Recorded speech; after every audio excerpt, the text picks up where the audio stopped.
반갑습니다. 오늘 도낭법보단경 저번 시간에는 22장에 있어서 육조스님께서 일반 인들에게 어떻게 수행을 하면은 자기하고 똑같은 깨달음을 얻을 수 있을까, 결국 자기하고 나하고 하나가 될 수 있을까, 그런 내용을 개성으로 설법을 하셨는데, 여기서 중요한 거는 그 내용을 보면 아시겠지만은 이 깨달음이라는 거는 저절로 드러난다는 거죠. 근데 그게 뭐냐면 자기 허물, 자아만 없애면 깨달음이 나온다는 거죠. 그 깨달음이라는 거는 일부러 깨달으려고 이렇게 억지로 하지 않아도 자기 허물, 자기 어떤 욕망 같은 거, 그런 것들만, 결국 이제 관계할 때, 상대하고 관계할 때 어떤 트러블 같은 거 있었을 때라든가 어떤 문제가 생겼을 때 다 자기 탓이 다 자기에게 돌리면 그 깨달음이 드러 나온다는 그런 내용이고, 또 더 나아가서는 그 상대방까지 구제를 하기 위해서는 방편이 필요하다니까 얘기했어요. 중요한 내용입니다. 그 때문에 육조스님의 돈교법이라는 것은 내 자신의 그 임시자기, 그 자아를 없애면, 자아의 틀을 부셔버리면 진화, 그 안에 숨어있는 부처님의 씨앗이 나온다는 거죠. 그러다 보면 중생을 구제해야 된다는 그런 사랑, 그런 대비심이 생기고 거기에서 방편이 나온다는 겁니다. 그러니까 어마어마한 내용들이에요. 선이라는 게 그냥 단순한 게 아닙니다. 자기가 어떤 것도 구애받지 않고 어떤 것에도 걸리지 않고 그런 것만 갖고는 선이라 할 수 없어요. 더 나아가서는 상대를 구제할 수 있는 방편까지 갖춰져야 된다는 말이죠. 자, 오늘 한번 내용을 보시죠. 23장 돈교법의 수행을 권할 뿐. 육조스님께서 말씀하셨다. 선 지식들이여, 그대들이 모두 개성을 외워 이곳에 의지하고 수행한다면 나와 천리를 떨어져 있어도 언제나 내 곁에 있는 것이요. 항상 육조스님은 선지식들이라고 자기가 가르치는 대상의 상대에 있어서도 존칭을 합니다. 그리고 그 상대 속에 숨어있는 그 불성의 씨앗을 이렇게 꺼내주는 거죠. 그리고 여기서 개성을 외워서 의자라고 하는 것은 단순히 입으로 외우는 게 아니라 자기 몸으로 외우는 겁니다. 이 글로서 말씀을 하셨지만 이 글을 읽고 외우고 몸으로 실천하고 나서 몸으로 익히는 거죠. 우리가 운전을 배우면 이론을 배웁니다. 이론을 배우면 그 이론을 가지고 직접 운전을 하다 보면 이론이 이제 운전하는 몸에 녹아 들어갑니다. 그러면 이론이 뭔가 하나가 돼가지고 그게 외우는 겁니다. 그게. 그렇게 생각하셔야 됩니다. 자전거를 배울 때도 이렇게 저렇게 타야 된다 하고 이론을 배우죠. 이론을 알아도 막상 자전거를 타려 할 때는 자전거 안 됩니다. 근데 한두 번 타다 보면 이거구나. 계속 타다 보면 자전거 하나가 되는 거죠. 그게 외운다는 겁니다. 이게 몸으로 외우는 거죠.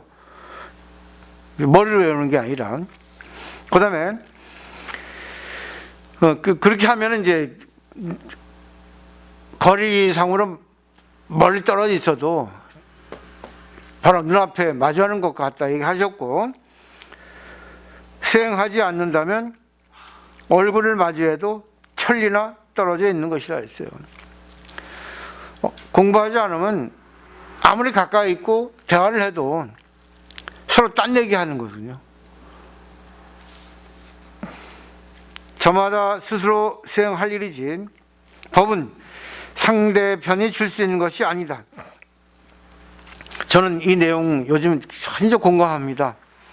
저는 정말 불법을 전해서 상대방 하여금 그거를 자기 거를 만들려고 이렇게 애를 써왔는데, 근데 결국은 그 상대방이 어떻게 받냐에 따라 달라지는 거지, 내가 아무리 간절하게 얘기하고 아무리 올바르게 얘기해도 상대방이 구도심이 없으면, 받을 생각이 없으면 안 되더라고요.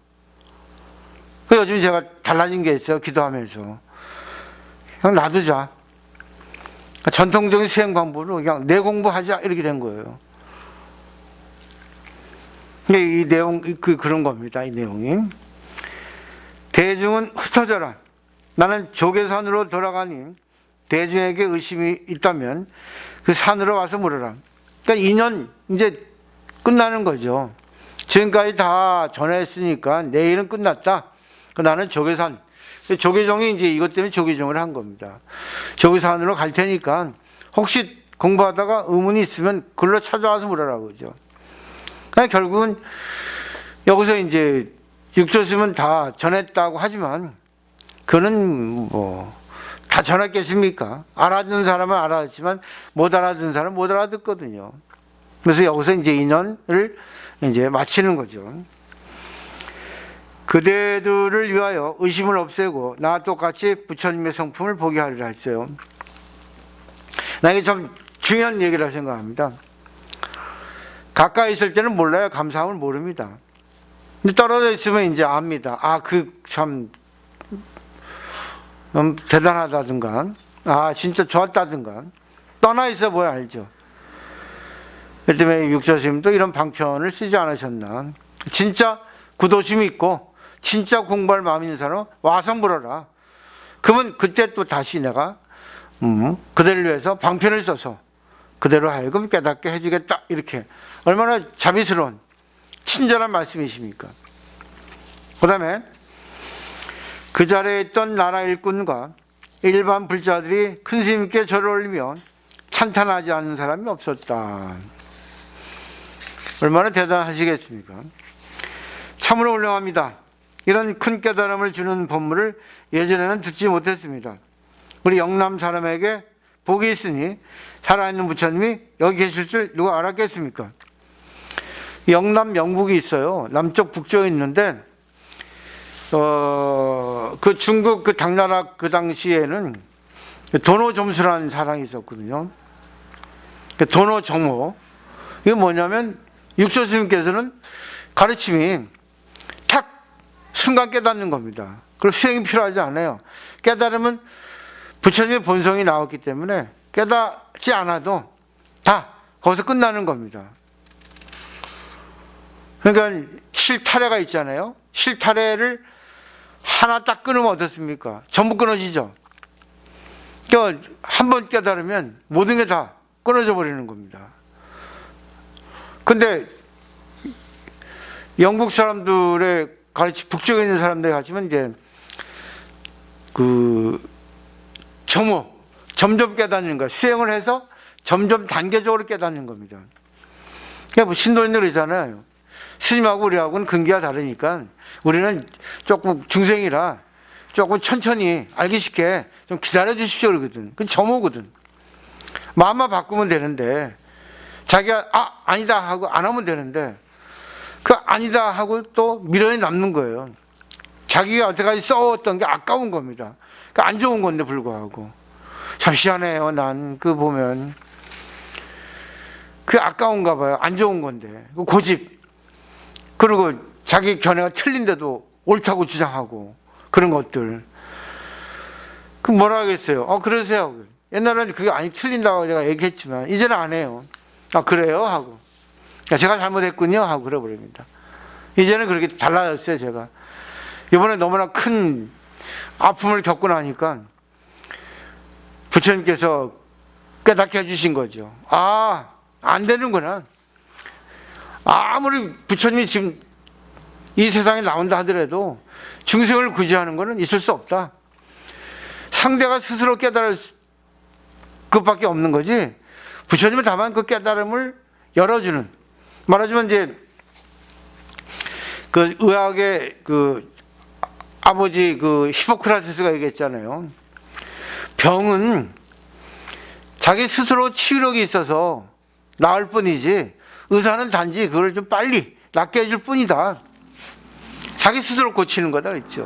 그러니까 결국 부처님이나 깨달은 선사들은 상대방으로 하여금 좀 더 빨리 깨닫게 해주기 위해서 방편을 써주고 자비스럽게 조금 인도해줄 뿐이지, 기간을 좀 짧게 해줄 뿐이지 어차피 깨닫는 것은 본인이거든요.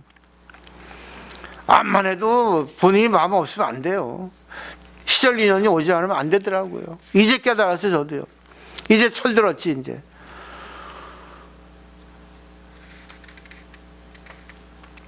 그 다음에 넘겨보죠. 대중들이 다 함께 흩어져 돌아갔다.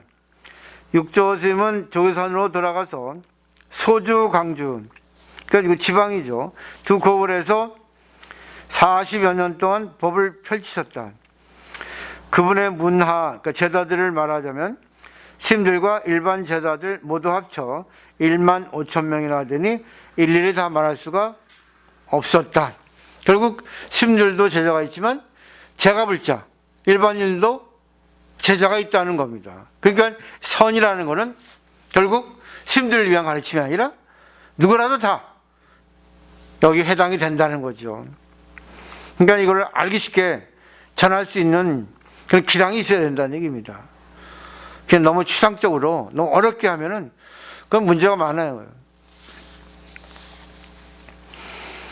부처님 가르침의 핵심을 조리 있게 말하려면 단경을 전서하여 이를 본보기로 삼게 했으니 이 육조 단경이죠.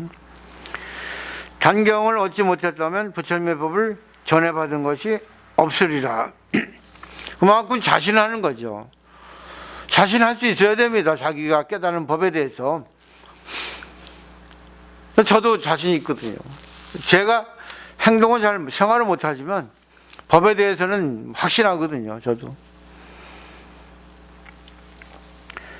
모름지기 단경을 전해받은 사람은 인연된 장소와 연도, 일자, 성명을 기록해서 서로 간에 이 법을 전했다는 사실을 알아야 한다.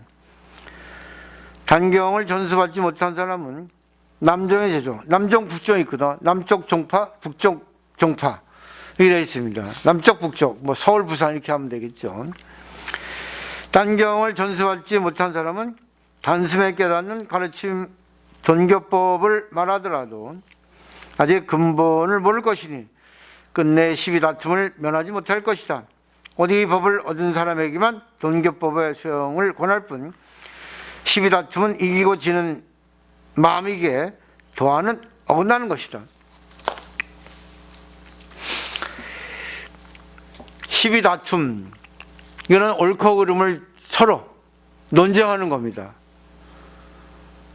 내가 잘했어, 네가 잘했어. 내 입장 그래, 제 입장 그래. 해가지고 얘기해도 그거는 필요 없는 거예요. 저는 그걸 참 좋아했어요. 왜?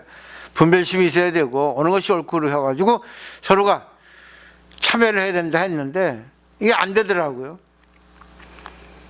이긴 사람은 좋을지 모르지만 한편은 미안할 것이고 진 사람에게 진 사람은 어디 보면 억울하고 부끄럽고 화나죠.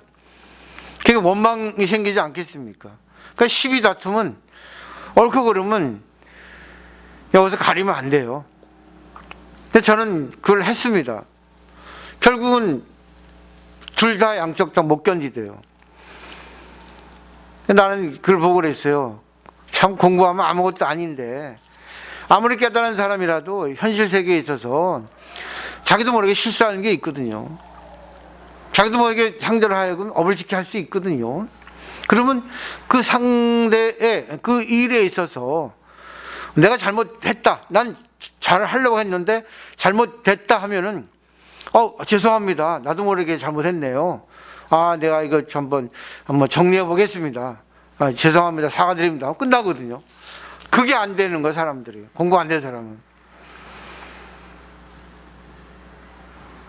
근데 이게 필요 없는 거예요. 이기고 지고 이거는 정말 필요 없는 거더라고요. 근데 나는 그 공부를 위해서 필요하다고 했거든요. 왜? 어떤 일이 있는데 분명히 다 잘하면 되는데 거기서 소리가 나면 분명히 분석을 해야 되거든요. 왜 소리가 났는가를. 근데 거기서 이제 자기가 잘못한 것이 들어가면은 인정을 못 하더라고요. 또 잘하는 사람은 또 우쭐하는 건 교만심이 있고. 거봐라, 내가 잘했잖아. 그래서 결국 뭐예요? 양쪽 다 업을 짓게 하더라고, 내가. 그러니까 시비 분별 할 필요 없어요. 아, 그래요? 그래요? 아, 예, 알겠습니다. 죄송합니다 하고. 이기든 지든. 이게 바로 어떻게 무아예요. 부정이죠. 부정이란 결국 긍정으로 가는 거죠. 나를 없애는 거지. 날 부정시키면 날 낮추면서 긍정으로 가는 겁니다. 그래서 여기서 이 단경에 의지해서 돈교법을 알지 않으면 안 된다.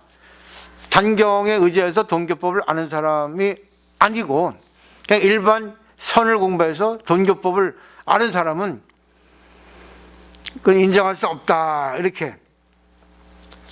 그죠? 그걸 보세요. 시비 다툼을 하게 되거든요. 가르침에 있어서 부처님은 대기설법, 응변교학 해가지고 중생 근기 따라서 이런 법, 저런 법을 설했단 말입니다. 근데, 자기는, 이건 이렇게 알고 있는데, 저 사람은 저렇게 얘기한단 말이죠. 그러면, 거기서 그냥, 그렇구나 하고 하면 되는데, 그러다 따진단 말입니다. 나 이렇게 배웠는데 이렇게 하는데. 물론 필요할 수 있어요. 근데 그걸 갖다가 자 끝까지 정리를 하시면 좋은데 그게 안 되는 거예요. 그래서 여기서 이제 정리를 해본다면 단경의 육조 단경의 법보 단경의 돈교법은 뭐냐면 불교의 가장 근본은 공이에요. 공이라는 건 없는 게 아니라 뭔가 결여된 상태, 실체가 없습니다. 근데 공은 그 노자 무하고 비슷합니다. 우리가 일반적으로 없을 무 있죠? 없을 무 하면은 또 없을 빈 공 하면은 말의 뉘앙스에 따라서 이거 없다. 이건 비어 있다. 그렇게 부정으로 생각합니다. 일반적으로. 물론 동교법은 그런 일면이 있어요. 근데 공이라는 거하고 무라고 하는 걸 같이 생각하는 거예요. 근데 이걸 긍정으로 보세요. 내 마음을 비웠어. 마음을 비웠으니까 내가 아무것도 관여하지 않으면 됩니다. 그래. 모든 게 텅 비었으니까 그냥 그럴 끝이야. 부정이에요. 없을 무도 그렇죠. 없으니까 모든 게 없어. 다 똑같아. 근데 공이라는 거, 무라고 하는 것을 긍정적으로 생각해 보세요. 텅 비어 있고 없기 때문에 무한한 가능성이 있습니다. 무한한 가능성. 내 마음이 비어 있고 내 마음이 없기 때문에 인연 따라 빨간 게 나갈 수 있고 파란 게 나갈 수 있습니다. 왜? 모양이 없기 때문에 어떻습니까? 어떤 것으로도 나타날 수 있는 가능성이 있다는 거예요. 이게 긍정입니다. 그러니까 육조단경은 결국 뭐죠? 내가 마음을 비워도 상대가 어떤 상태, 어떤 모양인가에 따라서 그 모양을 낮춘단 말입니다. 이게 중요하다는 거예요, 이게. 이게 바로 긍정의 공이고 긍정의 무, 이 돈교법입니다. 돈교라 해가지고 다 없어, 다 허무해, 없어. 그냥 부정으로 끝나는 게 아니라, 근데 그것이 이제 한쪽만 아니까, 자기가 돈교법을 깨달았는데, 모든 게 다 비어있는데, 내 마음만 비우면 되는데, 저 사람은 왜 저렇게 자기 마음을 비우지 못하고, 상대에게 관여하고, 상대에게 가르침을 줄까? 그럴 필요 없는데, 쓸데없이, 부질없이, 이래가지고 시비 걸 수 있다는 얘기입니다. 그 때문에 소승하고 대승하고 부딪힌 거예요. 그러니까 공부를 제대로 못한 사람들은 그래요. 스님이 왜 그것도 못 받고, 스님이 왜 쓸데없이 그렇게 합니까? 그래요. 할 말 없어요. 무슨 말 하겠습니까? 상대가 생각하는 법하고 내가 생각하는 법하고 다른데, 난 대승인데. 요즘은 글이 공해입니다. 글. 너무나 많은 글이 범람하고 있거든요. 그러면 뭐 남에 대해서 허물을 말하지 마라. 남의 이쁜 점만 봐라. 나쁜 불평불만 하지 마라. 이게 좋은 글이라 해요. 난 그래요. 무슨 좋은 글입니까? 죽어 있는 글이지. 그럼 결국 그게 공의 부정적인 면이에요. 그래. 남이 어떻게 하든 말든 관계없는 거예요. 신경 안 쓰는 거예요. 근데 그래요.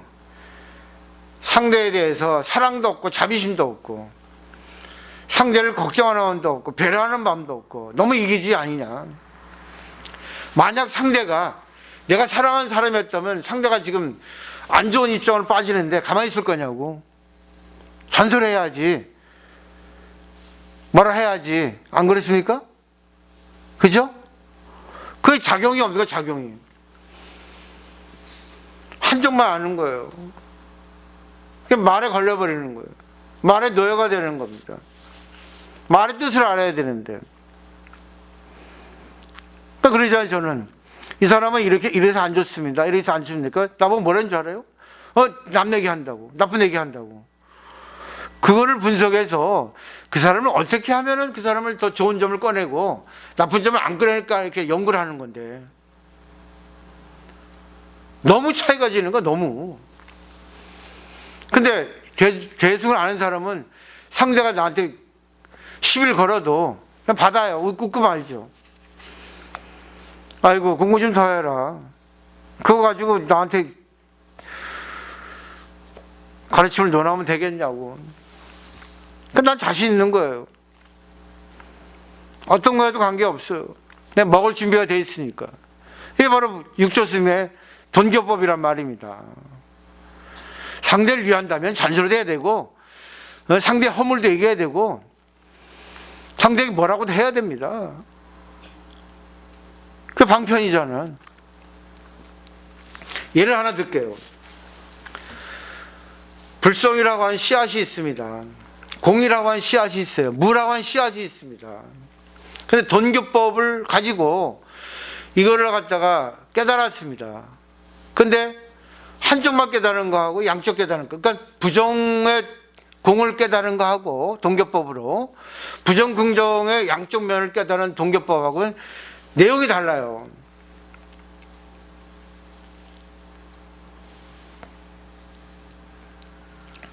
부정을 깨달은 사람은요, 부정으로서 공, 무라고 하는 그런 걸로 갖다가 돈교법으로 깨달은 사람은 어떤지 아십니까? 불성이라는 거, 무라고 하는 거, 공이라는 그런 씨앗이 있습니다. 근데 씨앗은 딱딱한 껍질에 쌓여 있죠. 근데 이 딱딱한 껍질이 터져가지고 씨앗이 희생을 감수해야 됩니다. 딱딱한 껍질에 쌓여있을 때는 딱딱한 껍질이 보호를 해주니까 어떤 것에도 휘둘리지 않게 돼 있어요. 상처를 입을 수도 없습니다. 자아가 망가질 일도 없어요. 부끄러운 일도 없습니다. 왜? 자기 자아의 틀로 자기 씨앗을 싸고 있으니까. 근데 대승의 입장이 돼서 보면은 씨앗을 갖다가 어떻게 돼? 터트려야 됩니다. 터트리면 어떻게 싹이 나오죠? 싹이 나오는 순간 그때부터 이제 외부의 위험이 시작입니다. 바람이 오기도 하고 물이 오기도 하고 심지어 어떤 무슨 동물이 밟고 가기도 하고 상처를 입기도 하고, 그죠? 그 씨앗이 발화하기까지는 상당한 용기가 필요한 거예요. 우리 마음속에 있는 불성도 이걸 꺼내기에는 용기가 필요합니다. 망신도 당해야 되고 상처도 입어야 되고 부끄러워야 되기도 손해도 봐야 되고, 그걸 감수하지 않으면 용기가 없으면 깨달으면 오지 않아요.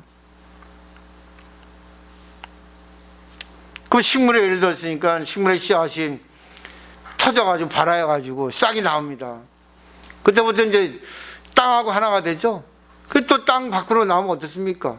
태양, 물, 바람, 공기 하나 되죠. 전부 다 도움을 받죠. 근데 그 동시에 안 좋은 것도 올 수 있죠. 위험도 있죠. 그걸 감수하지 않으면 안 되는 거예요. 결국 내가 공부를 하려면 막말로 쪽팔리지 않으면 안 됩니다. 나 자아가 없어지지 않으면 안 돼. 무아가 되지 않으면 안 돼요. 그걸 못 하는 거예요. 꼭 남에게 이기려고 하고, 지려고 하지 않고, 잘못을 인정하려고 하지 않고, 가르쳐도 고마워하지 않고, 그러는 겁니다. 근데 거기서 한 단계 더 나가면 어떻습니까? 딱 이제 해가지고 이제 줄기로 올라가죠? 줄기로 올라가죠? 그러면 쭉 줄기 올라가서 가지로 뻗치죠? 그죠? 잘 보세요. 가지 뻗친데 거기서 끝나는 또 나무도 있습니다. 식물이 있어요. 식물의 정점은 뭐예요? 꽃입니다. 꽃을 핀다는 거는 어떻게 보면 그 깨달음이라 할 수 있어요. 깨달음이 정점이라 할 수 있죠. 그죠? 근데 꽃을 피기 위해는 결국은 어떻게 꽃을 피겠습니까? 사랑을 많이 줘야 됩니다. 남에게 베풀어야 됩니다. 남에게 이익을 줘야 됩니다. 남을 기쁘게 해줘야 됩니다. 그래야 꽃이 피잖아요. 깨달음의 꽃이 피지 않습니까? 식물의 꽃도 마찬가지 아닙니까? 꽃, 그죠? 근데 식물의 꽃이 피는 나무도 있고 꽃이 피지 못하고 그걸로 끝나는 나무도 있습니다. 인간도 마찬가지예요. 공부를 해도 그냥 자기 불성의 씨앗만 갖고 있다가 그냥 끝나는 게 있고, 그거 용기 나가지고 뭐 운이 좋게 발아야 가지고 줄기에 나왔는데 거기서 머무는 사람도 있습니다. 깨닫긴 깨달았는데 이게 뭐예요? 볼품 없는 거예요. 나무가 꽃이 없으면 볼품 없잖아요. 그렇죠? 인간도 마찬가지예요. 깨달았다 한들 자기 고집만 세우고 자기 것만 주장하고 자아만 계속 해가지고 딱 고수한다면 그럼 볼품 없는 인간입니다. 꽃을 아름답게 피우려면 어떻게 돼요? 꽃을 피우기 위해서는 사랑을 베풀어야 돼요. 그 누구시죠? 그 흔들리지 않고 피는 꽃이 있습니까? 그죠? 박목월인가요? 누구죠? 그 법문스님이 그 누구시잖아요, 그거. 그죠? 근데 꽃이 피었는데 마지막 또 정점은 또 어디겠습니까? 향기입니다. 꽃을 펴도 향기를 바라지 않으면 안 되죠. 향기를 품어야죠. 결국은죠. 남에게 베푸는 거 더 최대한도 베풀죠. 근데 향기라는 거는 냄새를 맡을 뿐인데 그럼 향기를 취할 수 있습니까? 없죠. 결국은 뭐예요? 우주 하나 되는 거죠. 거기까지 가야 됩니다. 중생을 구제해야 돼요. 남에게 사랑을 베푸는 것까지 아니고 상대를 갖다가 불법으로 인도까지 해야 됩니다. 상대를 깨달을 때까지 내가 상대를 봐줘야 돼요. 보살행해줘야 돼요. 이게 바로 제보살입니다. 쉽지 않아요. 왜? 자기가 깨닫고 자기가 깨달은 거 가지고 어떤 일도 휘두르지 않고 상대에게 사랑을 베풀고 남에게 또 은혜를 갖다가 또 베풀고 상대를 걱정해주고 생각해주고 상대로 하여금 불법에 인도해가지고 깨닫게 해줄 때까지 그 과정이 얼마나 힘든지 모릅니다. 이게 대승이에요. 육조스님의 동교법은 대승이란 말입니다. 근데 동교법은 또 소승도 있어요. 아까 말했던 공이라는 것을 부정적인 면을 받아들이는 것. 근데 육조스님은 공이라는 걸 갖다가 부정, 긍정으로 다 받아들인다는 거죠. 그러니까 용기가 없으면 안 돼요. 자기를 부술 수 있는, 자기가 어떤 것도 감사할 수 있는 그런 용기. 그리고 뭐죠? 내버림. 그 상대에게 베푸는 것, 사랑도 베푸는 그런 것들까지 없으면 안 된다는 거죠. 그리고 마지막은 뭐죠? 끝까지 한 바 없이, 해줘도 해준 바 없이 그런 경지까지 가야지만이 꽃의 향기가 나는 거죠. 우주 하나 되는 거죠. 부처님과 하나 되는 거죠. 육조스님과 하나 되는 거죠. 여기까지입니다. 오늘 이거는. 예. 그 다음에 이제 24장 보죠. 24장 들어가기 전에 정리를 해보면 불교가 쉬운 게 아닙니다. 불교를 공부했다 하는 사람은 첫째 감사가 있어야 됩니다. 그리고 자기 허물을 알아야 됩니다. 그리고 상대하고 관계를 할 때, 인연의 관계를 맺을 때 뭐든지 자기 탓으로 돌려야 됩니다. 더 나아가서는 상대까지 불법으로 인도해야 됩니다. 불법으로 인도해서까지가 아니라 그 사람을 깨닫기까지 해줘야 되고 그 사람 하여금 보살행까지 하게 해줘야지만 됩니다. 자기가 똑같이 되도록 하지 않으면 그건 진짜 불교가, 대승불교가 아닙니다. 진짜 육조심의 선이 아니라고요. 과연 몇 사람이 그러겠습니까? 많지 않습니다. 근데 이제 공부하는 과정이니까 천천히 하면 돼요. 그래서 저는 부탁드리고 싶은 게 그래요. 어떤 문제가 생길 때 찬스라는 거예요. 깨달음의 찬스. 그래서 대승불교에서는 번뇌즉 불이. 번뇌. 내가 힘들어. 내가 화가 나. 분해. 손해봤어. 이럴 때가 깨달음에 연결된다는 거예요. 그 깨달음의 자료라는 겁니다. 왜 내가 승질나고 왜 손해봐야 되고 뭐 화가 나고 그러냐. 되돌아보면 다 자기 탓이에요. 내가 아무리 잘했다 하더라도 상대하고 뭔가 밸런스 안 맞거든요. 그럼 내가 혼자 잘한 거지 상대와의 관계에서 잘한 건 아니란 말이죠. 오히려 상대를 업을 짓게 만드는 거죠. 내가 아니라 저 상대가 나 위에 다른 사람을 만났더라면 이런 결과가 나오지 않았을 수도 있잖아. 가능성이 있거든요. 그럼 내 탓이잖아요. 그래서 깨달음은 항상 문제가 있을 때 나오는 겁니다. 또 감동이 왔을 때. 감동. 그러니까 뭐 좋은 가르침을 듣고 마음속에 있는 불성이 싹이 나오는 거 있죠. 감동입니다. 금강경에도 수보리가 2번 깨닫지 않았습니까? 그럼 부처님 말씀을 듣고 깨달은 거예요. 근데 우리 중생들은 그것도 필요하지만 그것보다는 나는 상대하고 관계 안 좋을 때, 마음이 불편할 때, 화가 날 때, 그럴 때가 깨닫는 찬스라는 겁니다. 자기를 한번 뒤돌아보라는 얘기죠. 꼭 그렇게 하세요. 내 입장을 변호하고 변명하고 해명하는 것도 좋습니다. 그 나머지는 뭐죠? 자기를 뒤돌아보는 거예요. 그래서 부처님이 눈에 반이고 부처님의 길은 이렇게 2개고 크고 그렇게 불상을 그렇게 상징적으로 표현한 겁니다. 부처님 귀가 크면 일반 사람보다 너무 크니까 좀 그렇지 않아요? 다 가르침을 갖다가 저렇게 상징적으로 표현했을 뿐입니다. 그렇게 하시면 좋을 것 같아요. 자, 24장 돈수 입장에서 본 개정에, 돈수라고 하는 거는 탁 닦아버리는 거. 돈수죠. 한 번에 끝나는 거야, 닦는 게. 결국은 내 마음에 있는 불성을 탁 터뜨려 버리는 거예요. 씨앗을 한꺼번에. 지금 보세요. 들으셨죠? 이 내용을. 그러면 다 끝난 거예요.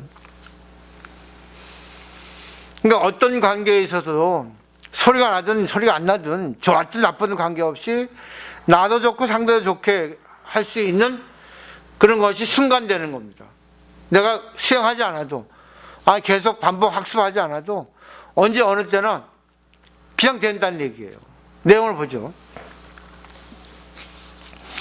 세상 사람들이 다 남쪽은 해능이요 북쪽은 신수.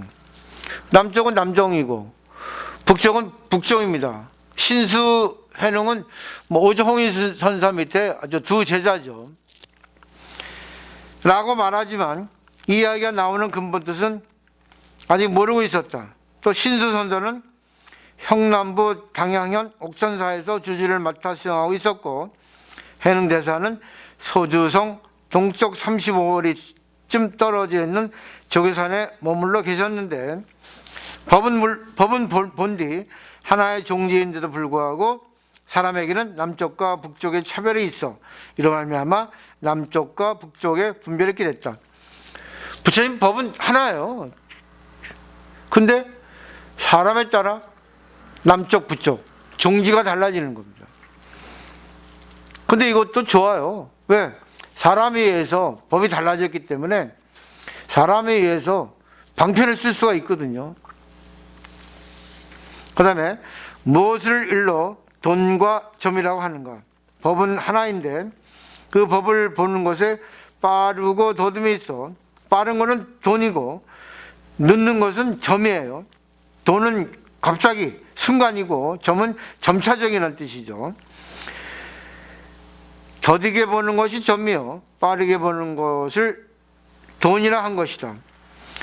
법에는 돈과 점이 없는 것인데 사람에게 똑똑함과 아둔함의 차이가 있으므로 이것을 일러 돈과 점이라고 부른다. 사람이 똑같이 된장찌개를 끓여도 맛이 다릅니다. 사람이 똑같이 걸어가는데도 걸음걸이가 다릅니다. 그거는 그 사람의 색이에요. 나쁘다고 할 수 없는데 하여튼 법이라는 것은 우주 에너지인데 거기에서 인연 따라 이렇게 저렇게 나뉘었다는 거죠. 그 다음에 일찍이 신수 스님은 사람들이 해능스님의 법이 바로 빠르게 도로 나아가는 길을 가리킨다라고 말하는 것을 보았다. 이에 신수 스님은 문중 스님 지성을 불러 말하였다.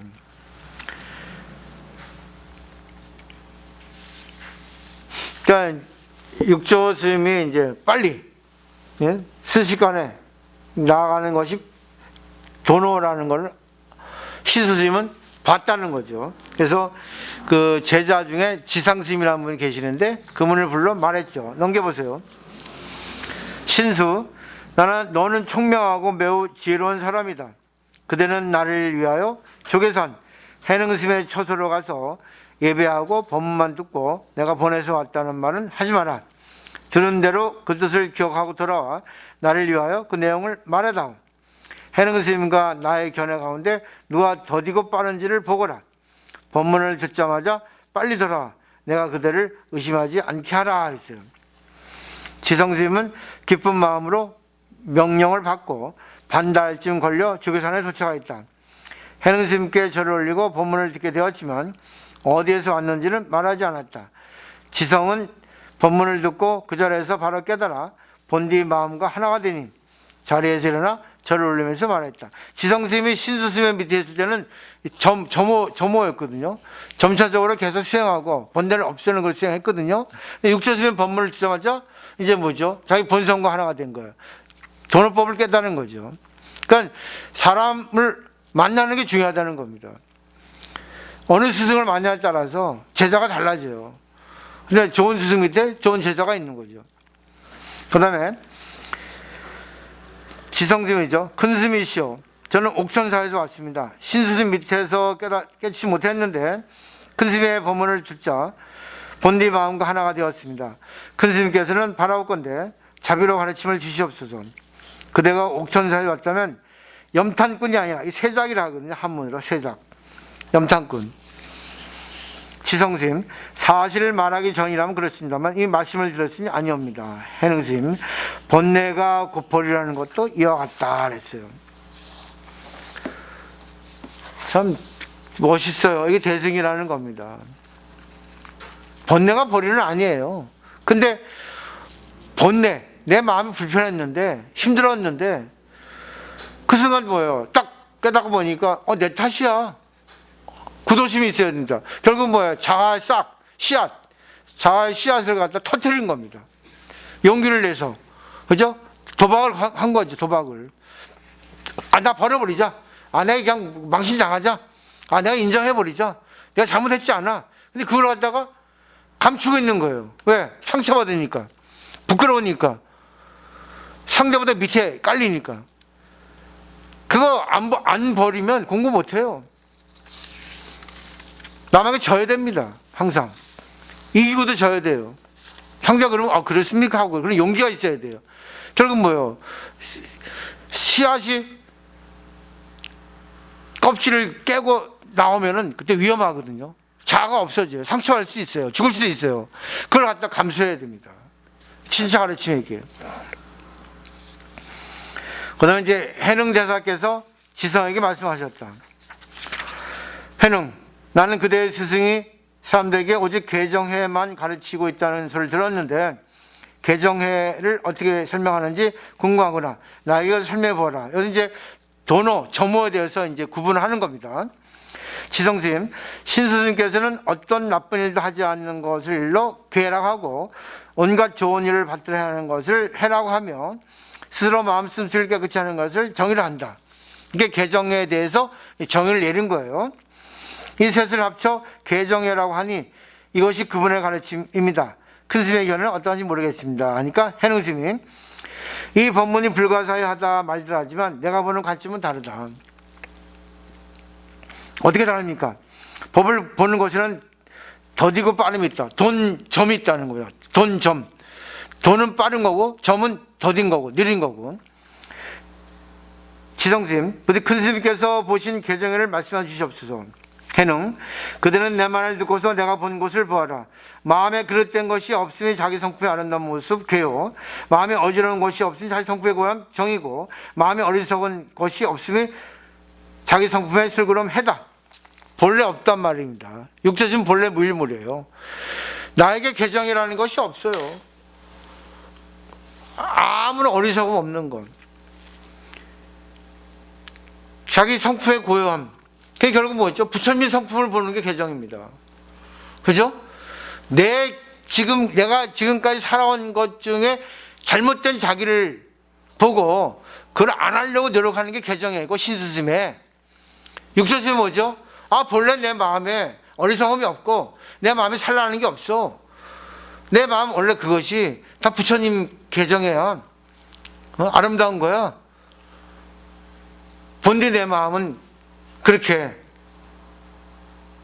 더러운 것도 없고 닦을 것도 없고 산란한 것도 없어. 내용이 다르죠? 그죠? 여기에 대해서는 이제 다음 시간에 조금 부연 설명을 하도록 하겠습니다. 그리고 이제 다음 아직도 내용이 남아있네요. 결국 여기서 제가 정리한다면 육처스님은 내가 나쁜 거 안 하려고 노력하는 거고요. 나쁜 거 안 하려고. 육처스님은 어떻습니까? 원래 내 본래 마음이 부처님 마음이야. 나 부처님 마음인데 뭘 닦기는. 나 부처님 마음이야. 그건 항상 그러죠, 저는. 딱 상대 관계해가지고 무슨 화가 났던 거나 잘못 트러블이 생기면, 부처님이라면 어떻게 할까? 네, 알겠습니다. 예, 그래요. 내가 잘못했습니다. 난 그래요. 내가 잘못하지 않았는데도. 상대는 모르니까, 내가 왜 잘못했는데요? 시비 분별하면 어떻습니까? 골치 아픈 거야. 그거를 아는 사람은 알고 모르는 사람은 몰라요. 이게 실천하기는 어렵습니다. 몸으로 하기는. 머리로만 굴리니까 몸에서 못 받아지니까 언밸런스 되는 거예요. 그러니까 말로 하는 거예요. 머리에서 말로 꺼내서 네가 이겨라 그럽니다. 헛도는 거죠. 헛도는 거. 가르침이 자기게 안 됐으니까. 그러니까 잘 한번 정리해 보세요. 그냥 바보처럼 살아요. 아니야. 진짜 바보처럼 사세요. 부처님의 바보. 부처님 바보잖아요. 그죠? 그러고도 거기서 끝나는 게 아니라 중생을 구제해야죠. 그죠? 이게 핵심입니다. 중생 구제하려면 어떻습니까? 상대가 불쌍하다. 이거 어떻게 하지? 사랑해야 되는데. 진짜 저러면 안 되는데. 어떻게 저 사람과 관계해야지? 어떤 방편을 써야지만 저 사람을 갖다가 구제할 수 있을까? 어떻게 인도할 수 있을까? 이게 방편이에요. 방편은 진실이란 거야. 그 방편적 진실이라 하잖아요. 방편은 거짓이 아닙니다. 저 사람을 위해서 어떻게 해야 될까? 그건 자비심이 없으면 안 되는 거죠. 질문 있습니까? 네, 마치도록 하겠습니다.